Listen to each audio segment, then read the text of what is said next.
こんにちは、斉藤直樹です。今回のテーマはエフェクトです。リスナーさんからこんな質問が寄せられました。30代兄貴さんからの質問です。斉藤先生、こんにちは。いつも動画楽しく拝見させていただいております。斉藤先生の動画のおかげでお絵描きが楽しくなり、長年苦手だった色塗りが今めちゃくちゃ楽しくて、目標も次々とできて本当に感謝しております。教えていただきたいのですが、キャラクターの周りに飛び散る雷や水、炎などのエフェクト表現で斉藤先生の添削を拝見すると、高速でかっこいい表現が次々と書かれて、毎回宇宙猫状態になっています。同じように真似して書いてみてもいまいちかっこよくならないのですが、このエフェクトならばこんなイメージでこういう考え方で書いている、ここを意識した方がいいという部分がありましたら教えていただけるとありがたいです。ということで、かっこいいエフェクトをどのようにして書いているかですね。これについてはですね、以前からもたくさん質問が寄せられていたんですが、意外とですね、僕も感覚に頼って書いていた部分が多かったので、説明がね、なかなか難しかったんですよ。ですが、説明を考え続けた結果、ついにある程度わかりやすく言語化できました。なので今回はかっこいいエフェクトの書き方、そして考え方をお伝えしていこうと思います。この動画を見ていただければ、エフェクトってイラストを豪華に見せることができてすごく良さそうなんだけど、でも自分で書いていくとなんかいまいち見栄えしないんだよな。そんなお悩みを燃やし尽くして、あれ？めっちゃいい感じに書けちゃった。エフェクト最高！そんな風に進化していただけると思います。それでは早速行ってみましょう。良くないエフェクトの例。はい。まずですね、かっこいいエフェクトを書いていく前に、僕があんまりこれは良くないと思う見栄えのしないエフェクトについてお伝えしていきます。それがこちら。はい、ドン。はい。このね、赤い炎の部分がエフェクトなんですが、なんだろう、あんまりですね、かっこよくないですよね。これがなんでかっこよく見えないのかについては、理由がね、いくつかあるんですが、これについてはですね、最初に紹介しちゃうと、頭がね、こんがらがっちゃうと思うので、理由は後で解説します。もう一例、あまり良くない例を見ていきましょうか。これですね。はい、ドン。はい。電流のようなエフェクトが入っていて、パッと見ね、おって一瞬思いますが、よく見ると、あれね、なんか勢いがないっていうか、ちょっとこう、取ってつけたような不自然さがありますよね。なんかもう一歩でかっこよくなりそうなのに、かっこよくなりきれないような、そんな歯がゆさを感じると思います。もったいないですね。今紹介したエフェクトが描かれた2つのイラスト。これがなんでかっこよくないのかっていうと、これはですね、この2枚に共通するある理由があるんですね。はい。その理由を解説する前に、じゃあどういうのがかっこいいエフェクトなのかっていうのを先に見せていこうと思います。燃え盛る炎エフェクト。最初に書いていくのは燃え盛る炎のエフェクトなんですが、まずおすすめなのが螺旋を使ったエフェクトの書き方です。なぜおすすめなのかは後の方で解説するんですが、螺旋をベースにするだけで単調さがなくなって面白みのあるエフェクトが自動で書けるからなんですよ。なのでこのようにキャラクターを取り巻くようにどのようなラインでエフェクトを書いていくのか、まずはその軌跡を書いていきましょう。当然ながらキャラクターを取り巻くような螺旋を書く場合、エフェクトはキャラクターの前とキャラクターの後ろ、表と裏に分かれるので、もし書いていて頭がこんがらがりそうな場合には、今のうちに表と裏で色分けしてあげてもいいと思います。一つの螺旋だけだと単調だったり密度感が足りないと感じた場合には、このようにもう一本のラインを追加して二重螺旋にしてもいいと思います。その方がより賑やかで迫力のあるエフェクトに仕上げることができると思います。一度ね、書いてみて、ちょっとね、慣れてきたら二重螺旋にもチャレンジしてみてくださいね。さあ、そしたら、今書いた螺旋に厚みを追加していきましょうか。まだね、炎のディティールは追加しなくても大丈夫です。何をイメージして書くかというと、長いリボンのようなペラペラな布をイメージして書いてみてください。全部つなげると体が見えなくなっちゃうので、体の前は大きく開けましたが、他は一旦くるくるっとリボンで巻いてあげちゃって大丈夫ですね。表面が書けたら、色を違えて裏面も描いていきましょうか。今回は少し影色を意識した紫っぽい色で裏面を描いていきます。裏面も表面と同じく、まだ炎っぽいディティールは必要ありません。ペラペラのリボンが裏面に回り込んでいるのを意識しつつ、キャラクターの後ろにも太い螺旋を追加していきましょう。で、ここからがポイントです。今キャラクターをくるっと巻いたようなリボンのエフェクトを描きましたが、ここからこのリボンを炎に変化させていきます。。はい。やり方は簡単。このようにリボンのところどころに消しゴムを使って穴を開けていってください。はい。はい。はい。はい。はい。こんな感じで、どんどん穴を開けていきますよ。どんな指標に従って穴を開けていけばいいのかについては、詳しくはね、後で解説していくんですが、今はとにかく炎っぽくなるようにってね、念じながら穴を開けていきましょうか。はい。全体的に穴を開け終わったら、なんかもう意外とこの時点でも炎っぽい感じに見えちゃいますよね。ですが、ここからさらに最初はあえて書き込まなかった炎っぽいディティールを追加していきましょう。燃え盛る炎ですからね、炎の先端がボ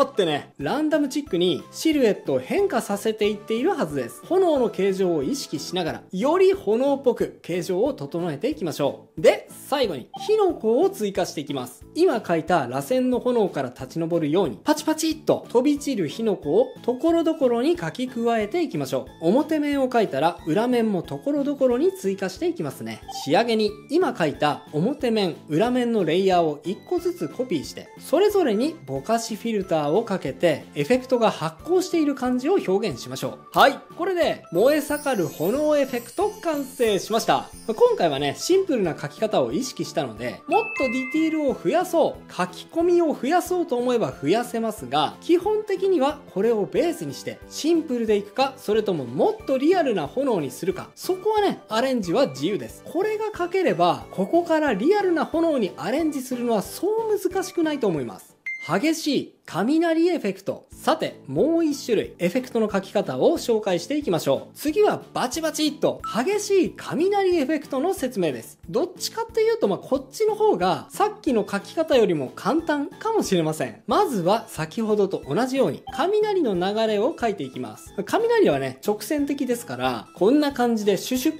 シュシュってね、鋭くてカクカクしたラインを意識しながらラインを作っていきましょう。これも表面と裏面を意識して、キャラクターの後ろは色を変えて、裏面として区別して描いていきましょうか。はい。こんな感じ。そしたらね、今描いたラインに厚みをつけていきましょう。今描いたラインは横のラインと縦のラインがあると思うんですが、一旦横のラインだけ太い線と細い線を入り混ぜながら、線の太さに幅をつけていってみてください。太さは特にこうじゃなければいけないっていう決まりはありませんが、いろいろな太さの線を描くほど面白みのあるエフェクトに仕上がると思います。さあ、横の線が描けたら、それを縦の線で繋いでいきましょう。ちょっとね、動きが欲しいので、縦の線は完全に直線じゃなくても大丈夫。バチバチっと鋭い電流をイメージしながら、縦の線で繋ぎつつ形を整えていきましょう。あらかた大きな流れが出来上がったら、次はこの太いラインに細い電流も追加していきましょう。どんなところに細い電流を追加していくのかについては、一応ね、ある程度指針はあるんですが、ここで説明してしまうと情報過多になってしまうと思うので、これもね、後でまとめて説明しますね。今はとにかく、ここにもうちょっと細かい電流があればいいなっていう部分に、細い電流を追加していきましょう。バチバチ、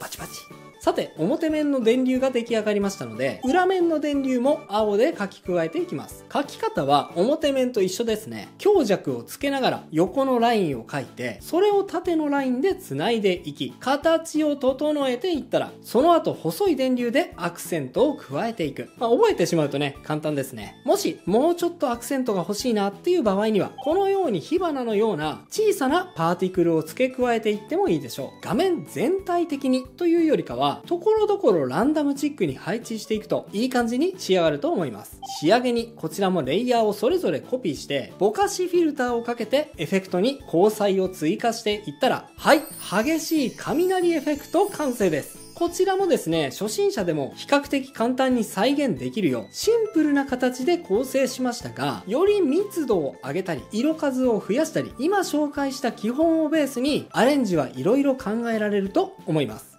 プライマリシェイプ、セカンダリシェイプを意識しよう。さて、ここでさっき、後で解説しますといった部分について改めて解説していきます。今回の講座で一番最初に紹介した見栄えの良くないエフェクトの例がありましたよね。この例、なぜ見栄えが良くないのか、皆さんわかりますでしょうか？これはですね、プライマリシェイプとセカンダリシェイプが意識できていないからです。正確に言うなら、このエフェクトはセカンダリシェイプばかり意識されていて、プライマリシェイプの意識がないと言えると思います。例えばね、こんな書き方がそうですね。炎を描こうって思ってね、動きがない炎の場合にはこれでいいのかもしれませんが、こんな感じでディティールだけを描いていくような感じです。何？プライマリシェイプとセカンダリシェイプ？なんか新しい言葉出てきたよってね、ちょっとこう構えちゃった人いると思うんですが、大丈夫。今から解説する簡単な図説を見れば誰でも理解できると思います。エフェクトを書いていくとき、まず最初に書いた方がいいのが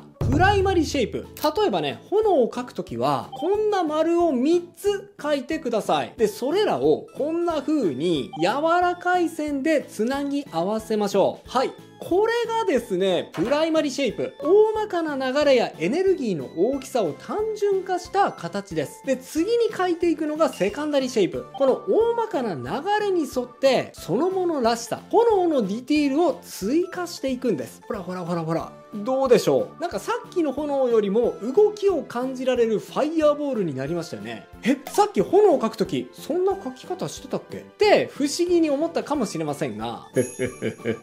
気づいた人は気づいたかもしれません。僕ね、実はプライマリシェイプ、かなり意識して消していましたよ。はい。こちらを見てください。さっき書いた炎のエフェクトですが、赤い炎の部分じゃなくて、穴にご注目。この穴がプライマリシェイプの役割を果たしているんです。さっきはですね、炎のエフェクト自体にプライマリシェイプを使いました。それで言うと、こういう書き方もありなんですが、螺旋のね、流れ自体を強調したい場合には、こんな風に穴を開けるその穴にプライマリシェイプの概念を持ち込んでも大丈夫です。ちょっとこれは応用編ですね。ちなみにね、電流を書く時のことも思い出してください。最初に横線を太さ違いで書いていきましたよね。あれがプライマリシェイプです。そのプライマリシェイプに従って縦線やその他細い線、つまりセカンダリシェイプをビリビリっと書いていったわけです。まず最初にプライマリシェイプ、大きな流れやエネルギーの大きさを書いて、そのベースの上にセカンダリシェイプ、そのエフェクトらしいディティールを後で書き込んでいくことで、エフェクトは圧倒的にいい感じに躍動感あふれるように書くことができちゃうんです。これやばいでしょ？コレオグラフィーを意識しよう。さてさて、最後にコレオグラフィーについても解説せねばなりません。エフェクトを自然に動きがある感じに仕上げるためには、もう一つの概念、コレオグラフィーを意識する必要があるんです。コレオグラフィーっていうのは、言い換えればその時々によって変化するランダム性のことですね。このね、コレオグラフィーをどうやって出せばいいのかっていうと、大まかには5つポイントがあります。まず、左右対称を避けるってこと。僕は最初、螺旋を書けば勝手にいい感じになっちゃうよって言いましたよね。それがまさにこの理由です。最初のね、見栄えのしないエフェクトからあんまり動きが感じられなかった理由は、ほぼこれが左右対称だからです。あえてね、こういう風にする場合もありますが、これじゃあね、少なくとも動きは感じられませんよね。でも螺旋をベースにしてしまえば、どうやっても左右対称が避けられちゃいます。おのずとね、コレオグラフィーが意識できちゃうんですね。ただですね、螺旋をベースにする場合にも、ちょっと意識しなければいけないのが、平行を避けるってこと。この螺旋もですね、ライン同士を平行にしちゃうと、急に機械的で動きのない記号っぽいエフェクトになってしまうので注意してください。あとはエフェクトそのものではなくて、余白を考えることでも、コレオグラフィーは意識できます。さっきのね、雷の細いエフェクトを書いていくときに、これを書いていくときにある指針がありますって言いましたよね。はい。これがね、余白です。色をつけるとね、こんな感じなんですが、細い線を入れたことによって、大小様々な余白が雷エフェクトの周りに密集してできたのがわかりますよね。これによってランダム性が生まれて、さらにエフェクトを面白みのある形にしているんです。あとは、エフェクトに最後に追加した細かい飛沫。これもコレオグラフィーには大事なポイントです。飛沫をなるべくランダムに散らすことによってエフェクトの良いアクセントになりますから、最後にね、飛沫を書き加える時にはできるだけランダムに一定の感覚になりすぎないように注意して入れていってみてください。で、最後のポイント、今日覚えていただいたプライマリシェイプですが、このプライマリシェイプ自体の大きさも意識的に大小様々に変化させていきましょう。このね、プライマリシェイプの形自体が一定になりすぎてしまうと、リズムがそもそも生まれなくなってしまって、躍動感がいまいち感じられなくなってしまいます。そこはね、注意してみてくださいね。以上が僕がいつもエフェクトを書くときに意識しているポイントでした。いかがだったでしょうか？こうしてね、意識してみると意外とたくさんのことを意識していたんだなっていう風に自分でもびっくりしました。でもね、慣れてくるとそれぞれ同時に考えて、そこまで手順を分けなくても書けるようになってきます。ただね、エフェクト結構苦手なんだよな、見栄えがあんまりうまく書けないって悩んでいる人は、今紹介した手順を順番にやっていってみてください。きっと驚くほど躍動感にあふれたいい感じのエフェクトが書けるようになるはずですよ。それと今回はエフェクトに関する講座でしたが、実はですね、僕今紹介したテクニックをこっそり散りばめている時があってですね、例えばこちらの動画、注目、時短で上達のポイント5つ紹介します。でも今日紹介したプライマリシェイプとセカンダリシェイプ、こっそり使ってるんですよ。なので今回その概念を手に入れた皆さんがこの動画を見れば、うわ、直樹やってやがるってね、改めて気づくことがたくさんあると思います。そうなんです。炎や雷だけではなく、今紹介した概念って全ての様々なエフェクトに転用できるんですよ。これがね、一番やばいポイントです。気になった方はぜひこちらの動画もチェックしてみてくださいね。お知らせです。この度1ヶ月で絵が上手くなるイラスト上達プログラムという15本の撮り下ろし動画をセットにした上達プログラムを開発しました。動画販売サイト Vimeo にて発売開始。英語字幕版はプロ翻訳家の手による正確な翻訳字幕付きです。概要欄、コメント欄に URL を載せておきますね。動画の最後にはこの動画を見てくれている人限定でお得な特典情報もあるので、ぜひ最後までご覧ください。この動画を見ていただければ、今までどんな風に絵を上達させればいいのかわからなかった、もしくはチャレンジはしてみたんだけどうまくいかない、そんなお悩みを払拭して、小手先のテクニックやごまかしでは決してないご自分の力でぐんぐんと成長していける、そんな成長の土台となる力強いパワーを手に入れていただけると思います。この動画で実践する内容は5つのチャプターに分かれています。1、書く前に準備しよう。2、とにかくカラーイラストを描いてみよう。3、部位ごとの描き方を知ろう。4、もっとステップアップしよう。5、モチベーションを高めよう。チャプター1、書く前に準備しようでは、書く前に準備することとして、デジタルイラストを描く際にどんな機材を準備すればいいのか、道具の紹介、それとそもそもどんな順番で絵を描いていくのが上達には効果的なのか、描き方や手順、考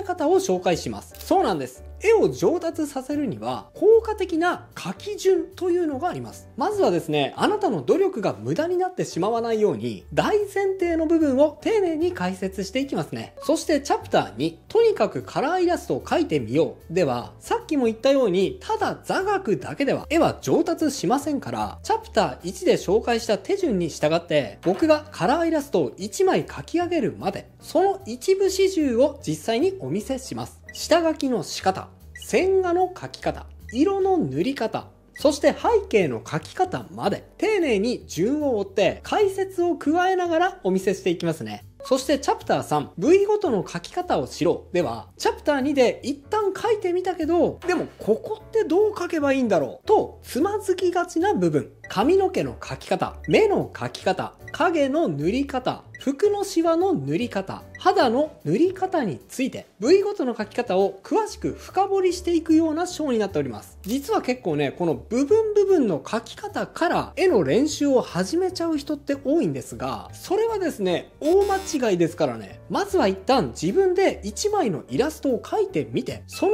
後で部位ごとの練習をする、この順番でやることによって絵の上達速度は格段にアップしますので、これはね、騙されたと思って実践してみてくださいね。そして次、チャプター4、もっとステップアップしよう。では、これは少し応用編です。チャプター3までを摂取すれば、絵の大まかな描き方はあらかた知ることができますが、もっと絵の魅力をアップしたいという人に向けて、あなたの絵の魅力を根本的にパワーアップさせられる技術について、ポージング、構図、そして模写のやり方について、僕が20年間プロのイラストレーターを続けてきて培ってきた秘伝の技をたっぷりと余すことなくお伝えしていければと思います。ここまで実践できれば、きっとあなたはもう無敵です。魅力あるイラストをいくらでも作り出すことができるようになっちゃいますので、ちょっとね、大変なパートですけど、何度も繰り返しやってみることで、きっとこのチャプターで伝えている技も取り入れていただけることだと信じています。そして最後、チャプター5、モチベーションを高めようでは、絵を描いていて実際によくある質問についてお答えしつつ、さらにあなたの絵に対するモチベーションを高めていただけるようなヒントをお伝えしていきます。やっぱりね、技術も大事なんですが、絵を描くことって半分ぐらいはモチベーションでできていますから、絵を描く時のメンタリティやマインドのことも同じぐらい大事にしたいですよね。このチャプターを見ていただくことで、ちょっとね、やる気がなくなってきてしまった人でも、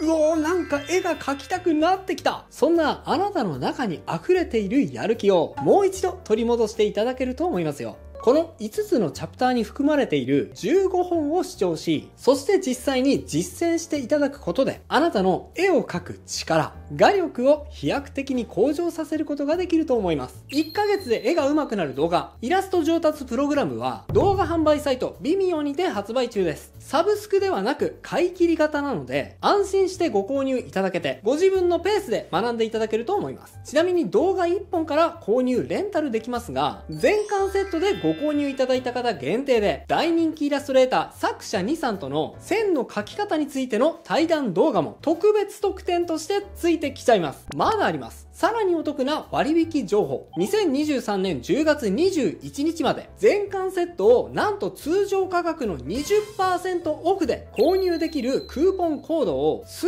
量限定で発行しております。数に限りがありますので、動画下の概要欄からクーポンコードをゲットして、ぜひこの機会に割引価格で手に入れてくださいね。さあ、イラストを楽しみながら僕と一緒に頑張ってみましょう。